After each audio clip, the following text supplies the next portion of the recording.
हरे कृष्णा। जन्माष्टमी का पर्व नज़दीक आ गया है।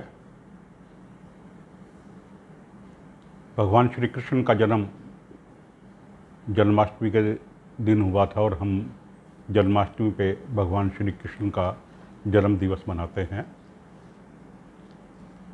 तो भगवान श्री कृष्ण का जो जन्म हुआ था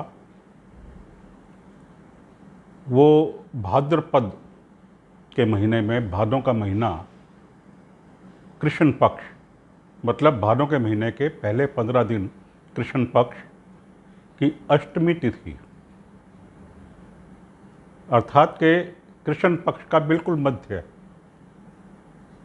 7 दिन पहले 7 दिन बाद में बिल्कुल मध्य अष्टमी तिथि को बुधवार का दिन, बुधवार के दिन भगवान का जन्म हुआ था। मध्य रात्रि में, उस समय रोहिणी नक्षत्र था। रोहिणी नक्षत्र में भगवान श्री कृष्ण का जन्म हुआ था। तो भगवान श्री कृष्ण के जन्म के विषय में जब भी हम बात करते हैं तो सहज रूप से, स्वाभाविक रूप से कई बार एक प्रश्न मन में उठता है कि भारतवर्ष उस समय बहुत बड़ा था। जो आज का भारतवर्ष है इससे लगभग दुगना। सारा पाकिस्तान, अफ़गानिस्तान, बर्मा, श्रीलंका, आज का बांग्लादेश, ये सब कुछ भारतवर्ष का ही हिस्सा था। तो आज के भारत से लगभग दुगना था और बहुत बड़े बड़े राजा उस टाइम भारत में थे। जैसे धृतराष्ट्र तो अपने आप में बहुत बड़ा सम्राट था। तो इतने बड़े बड़े राजा होते हुए और इतना बड़ा भारतवर्ष होते हुए भगवान श्री कृष्ण ने वसुदेव और देवकी जी के यहाँ क्यों जन्म लिया? क्या विशेष बात थी जो उनके यहाँ जन्म लिया, माता देवकी और वसुदेव जी के यहाँ? और दूसरा जो प्रश्न दिमाग में आता है वो ये आता है कि भगवान ने अपना जो बचपन गुजारा वो नंदलाल जी, जिन्हें हम नंद बाबा के नाम से जानते हैं, नंद बाबा और यशोदा मैया के यहाँ गुजारा। तो बचपन जो गुजारा वो उनके पास ही क्यों गुजारा? तो ये दो प्रश्न कई बार हमारे दिमाग में आते हैं, जो कि स्वाभाविक भी है। तो आज की जो मेरी कथा है ये बेसिकली मैंने श्रीमद् भागवतम से ली है। भागवतम के 10वें स्कंध में कुछ हिस्सा पहले अध्याय से है और कुछ हिस्सा तीसरे अध्याय से है। इसके अतिरिक्त एक पुस्तक भक्तमाल से भी मैंने कुछ हिस्सा लिया है। तो आज की हम कथा में यही देखेंगे कि भगवान ने जो जन्म लिया वो वसुदेव जी और देवकी के यहाँ ही क्यों लिया और अपना बचपन नंद बाबा और यशोदा मैया के पास ही क्यों गुजारा। तो हुआ यूं कि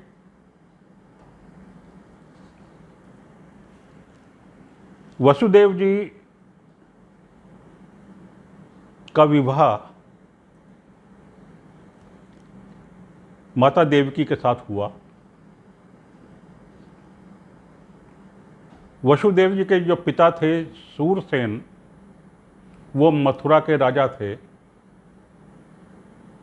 और बल्कि उनके भी पिता देवमीढ़,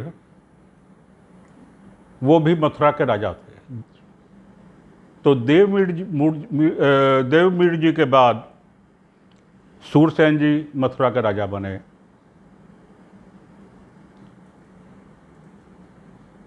सूरसेन जी मथुरा और एक सूरसेन नगर, दो जगह के राजा थे। सूरसेन नगर एक नया नगर बसाया गया था, नया जनपद बसाया गया था जो सूरसेन जी के नाम पर ही था। तो शुरू से ही वसुदेव जी को राजकाज के कार्यों में कोई रुचि नहीं थी और वो राजकाज नहीं करना चाहते थे, राजा नहीं बनना चाहते थे। तो जब समय आया और वसुदेव जी को राजा बनना था तो उन्होंने राजा बनने से मना कर दिया। तो जो उस समय के वहाँ गणमान्य व्यक्ति थे, राज दरबारी थे और थे, सबने सलाह करके ये किया कि राजा उग्रसेन यदुवंश के ही हैं और दूसरे एक राज्य के राजा हैं, तो उन्हें ही मथुरा का राजा बनाया जाए। तो इस प्रकार उग्रसेन जी मथुरा के राजा बने और उनके बाद उनको जेल में डालने के बाद कंस मथुरा का राजा बन गया।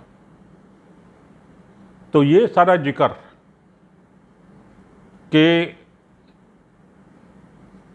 वसुदेव जी मथुरा के राजा थे, ये श्रीमद् भागवतम के 10वें स्कंद के पहले अध्याय में ये सारा जिक्र आता है, पहले अध्याय के 27वें श्लोक में। तो अब मैं मूल कथा पे आता हूँ कि जब देवकी के साथ उनका विवाह हुआ वसुदेव जी का, तो सब लोग बड़े प्रसन्न थे। कंस खुद उनको लेकर के जा रहा था, जैसा कि हमने कथा हमेशा सुनी है, तो मैं उस कथा के विस्तार में नहीं जाऊंगा, लेकिन मुझे ब्रीफ में थोड़ा बताना पड़ेगा अपनी मूल कथा पे आने के लिए।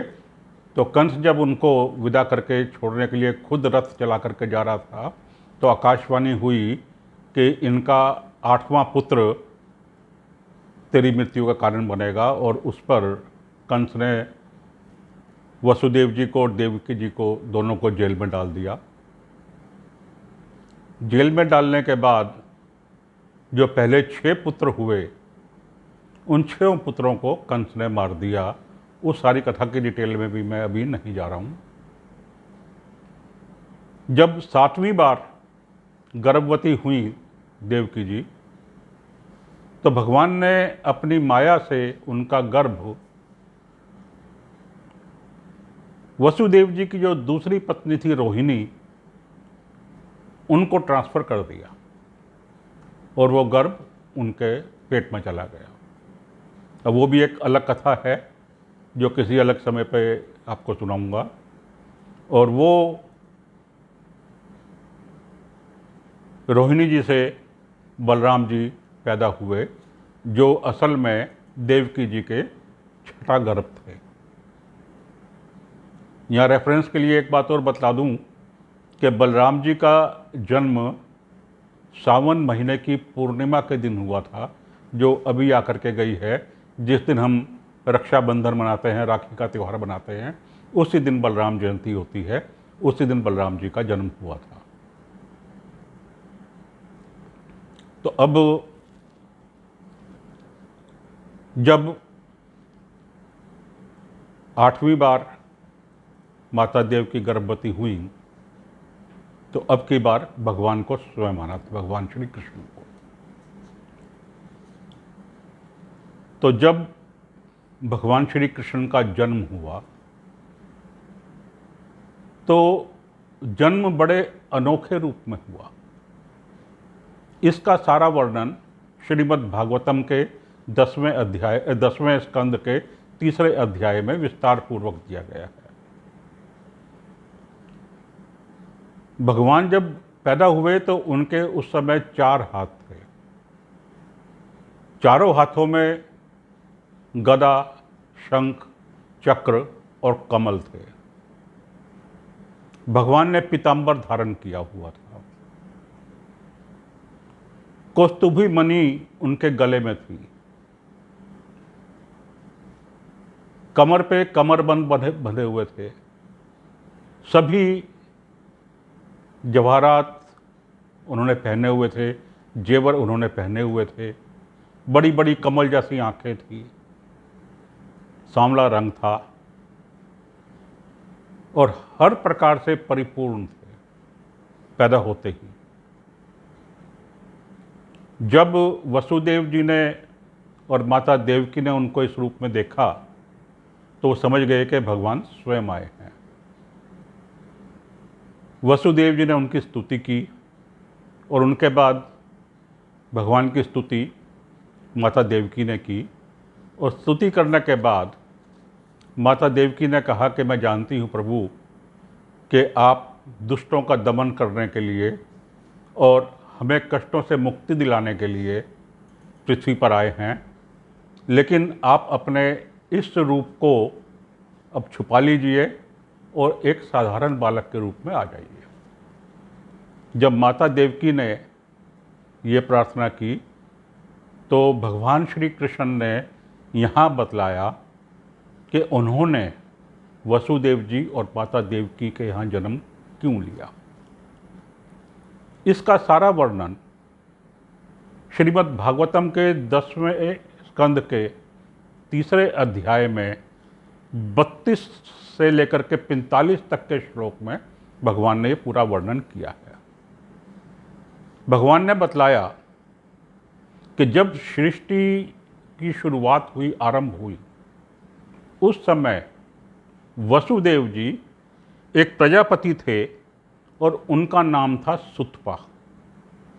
और उस समय भी माता देवकी उनकी पत्नी थी और उनका नाम था पृश्नि। जो सुतपा और पृश्नि के रूप में पति पत्नी के रूप में थे और सुतपा के रूप में वो प्रजापति थे। प्रजापति कौन होते हैं, कैसे होते हैं, कितने होते हैं, वो डिटेल मैं बाद में बतलाऊंगा। प्रजापति डायरेक्ट ब्रह्मा जी के अंडर काम करते हैं, ब्रह्मा जी को असिस्ट करते हैं। तो अभी क्योंकि सृष्टि की शुरुआत हुई थी तो ब्रह्मा जी ने उन्हें आदेश दिया कि आप संतान उत्पन्न करो ताकि सृष्टि आगे बढ़े। तो सुतपा और पृश्नि ने विचार किया कि संतान उत्पन्न करने से पहले हमें भगवान की तपस्या करनी चाहिए और अपने आप को पवित्र करना चाहिए अच्छी तरीके से, ताकि अच्छी संतान उत्पन्न हो। तो उन दोनों ने मिलकर के तपस्या की, घोर तपस्या की। भगवान उन्हें बतलाते हैं कि आपने देवताओं के 12,500 वर्ष तक घोर तपस्या की। उस तपस्या के समय में उन्होंने ना आंधी की परवाह की, ना तूफान की परवाह की, ना बारिश की परवाह की, ना गर्मी की परवाह की, ना सर्दी की परवाह की, और यहाँ तक के काल की भी परवाह नहीं की कि कितना समय हमें हो गया है। उन्होंने ये भी नहीं देखा, केवल मात्र अपनी तपस्या में लगे रहे। खाने के लिए सूखे हुए पत्ते खा करके अपना गुजारा किया, जैसा कि भगवान ने उन्हें बतलाया। और कई बार तो सिर्फ हवा पी करके, वायु पी करके ही अपना पेट भर लिया, पानी तक नहीं पिया, नहीं मिला तो भगवान ने स्वयं उन्हें बतलाया। और जब उन्होंने इतनी घोर तपस्या की तब भगवान स्वयं प्रकट हुए और प्रकट होकर के उन्हें वर मांगने के लिए कहा। तो सुतपा और पृश्नि दोनों ने वर मांगा कि हमारे आपके जैसा पुत्र उत्पन्न हो।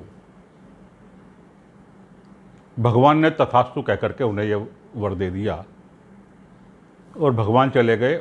और उसके बाद वो दोनों भी, सुतपा और पृश्नि, सांसारिक माहौल में आ गए और अपना जीवन व्यतीत करने लगे। अब भगवान ने सोचा कि मैंने ये वरदान तो दे दिया कि मेरे जैसा पुत्र उत्पन्न हो, लेकिन भगवान के जैसा तो दूसरा कोई है ही नहीं। भगवान तो स्वयं ही हैं, उनके जैसा कोई नहीं है। इसलिए भगवान ने कहा कि मैंने विचार किया कि मैं इनके यहाँ 3 बार उत्पन्न होऊंगा, 3 बार इन्हें अपने माता और पिता के रूप में ग्रहण करूंगा। तो पहली बार जब भगवान उत्पन्न हुए इनके यहाँ, तो भगवान का नाम था पृश्निगर्भ। उसके बाद जब दूसरी बार भगवान ने इन माता पिता के यहाँ जन्म लिया तो उनका नाम था उपेंद्र, जिन्हें हम वामन अवतार के नाम से जानते हैं। तो वामन अवतार में भी भगवान ने वसुदेव और देवकी जी के यहाँ ही जन्म लिया था, यही उनके माता पिता थे। और तीसरा जन्म श्री कृष्ण के रूप में लिया देवकी, माता देवकी और वसुदेव जी के यहाँ, क्योंकि भगवान ने जो अपना वर दिया था, वचन दिया था, उस वचन को पूरा करने के लिए भगवान ने 3 बार इन माता पिता का जन्म लिया। और यही कारण था जो कि भगवान श्री कृष्ण ने वसुदेव और माता देवकी के यहाँ जन्म लिया। ये सारी कथा भगवान ने स्वयं, जैसा कि मैंने बतलाया, श्रीमद् भागवतम के अनुसार उन दोनों को बतलाया। उसके पश्चात भगवान ने कहा कि मैं जो चतुर्भुज रूप में आया हूँ और इस प्रकार से आया हूँ, वो इसलिए आया हूँ ताकि आपको ये विश्वास हो जाए कि मैंने अपने दिए हुए वचन को, अपने वरदान को पूरा कर दिया है। ऐसा कहने के बाद भगवान ने अपना, उनके सामने ही अपना रूप बदला और एक साधारण बालक के रूप में आ गए। अब उसके आगे की जो कथा है वो तो हम सब जानते ही हैं कि किस प्रकार से वो उनको वसुदेव जी नंद बाबा के यहाँ छोड़ के आए और वहाँ से उनकी पुत्री को लेकर के आए। तो उस डिटेल में मैं अभी नहीं जा रहा हूँ। तो ये इस कथा में ये आया कि किस प्रकार से और क्यों भगवान श्री कृष्ण ने वसुदेव जी और माता देवकी के यहाँ जन्म लिया। अब इस कथा का दूसरा भाग है कि अपना बचपन भगवान ने नंद बाबा और यशोदा माता के यहाँ क्यों गुजारा। अब मैं उस पाठ पे आता हूँ। तो हुआ यूं कि जैसे मैंने पहले बतलाया कि देवमीड़ के 2 पुत्र थे, सूरसेन और पर्जन्य। देवमीड़ की 2 पत्नियां थीं। एक पत्नी क्षत्रिय थी और दूसरी पत्नी वैश्य थी। तो जो पत्नी क्षत्रिय थी उनसे तो सूरसेन जी उत्पन्न हुए, जिनके पुत्र थे वसुदेव जी। जो पत्नी वैश्य थी उनसे जो उनके पुत्र थे वो थे पर्जन्य जी। और पर्जन्य जी के पुत्र थे नंद बाबा। अब क्योंकि अब देखिए, नंद बाबा और वसुदेव जी असल में दोनों आपस में भाई थे, फर्स्ट कजन्स थे। दोनों के दादा एक थे, देवमीड़। दादा दोनों के एक थे, लेकिन वसुदेव जी को जो क्षत्रिय माना जाता है वो इस कारण माना जाता है कि उनकी माता क्षत्रिय थी, और नंद बाबा को वैश्य माना जाता है क्योंकि उनकी दादी वैश्य थी। तो दोनों आपस में भाई थे, लेकिन दोनों में बहुत ज़्यादा मित्रवत प्रेम था। इसी कारण जब माता देवकी को और वसुदेव जी को कंस ने कारागार में डाला तो उन्होंने अपनी दूसरी पत्नी रोहिणी को नंद बाबा के पास रहने के लिए भेज दिया था, क्योंकि नंद बाबा उनके भाई भी थे और परम मित्र भी थे। और उसके बाद जब तक वो कारागार से बाहर नहीं आ गए तब तक माता रोहिणी नंद बाबा के साथ ही रही। और इसलिए भगवान श्री कृष्ण को नंद बाबा के पास वसुदेव जी छोड़ करके आए। अब नंद बाबा के यहाँ ही क्यों गए भगवान? यशोदा मैया और नंद बाबा के पास ही क्यों गए? उसके पीछे जो कथा है वो ये है कि नंद बाबा का पहले नाम था द्रोण और माता यशोदा का नाम था धरा देवी। द्रोण के रूप में नंद बाबा एक बहुत बड़े संत थे।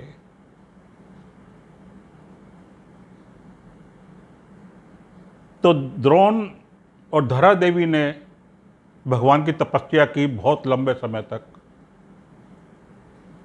घनघोर तपस्या की, उनकी तपस्या से खुश होकर के भगवान ने ब्रह्मा जी को उनके पास भेजा वर देने के लिए। जब ब्रह्मा जी उनके पास आए और आकर के उनसे वर मांगने के लिए कहा, तो उन्होंने कहा कि हम ये चाहते हैं कि जब श्री हरि भगवान स्वयं पृथ्वी पर जन्म लें, अवतरित हों, तो हमारे साथ पुत्र भाव में रहें। ब्रह्मा जी ने कहा ठीक है, तथास्तु। वरदान देकर के ब्रह्मा जी चले गए।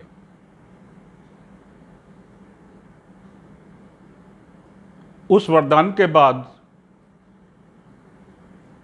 जब समय के गुजरता गया, उन्होंने अपने उस शरीर को छोड़ा द्रोण और धरा देवी ने, तो उसके बाद उन्होंने नंद बाबा और यशोदा मैया के रूप में जन्म लिया।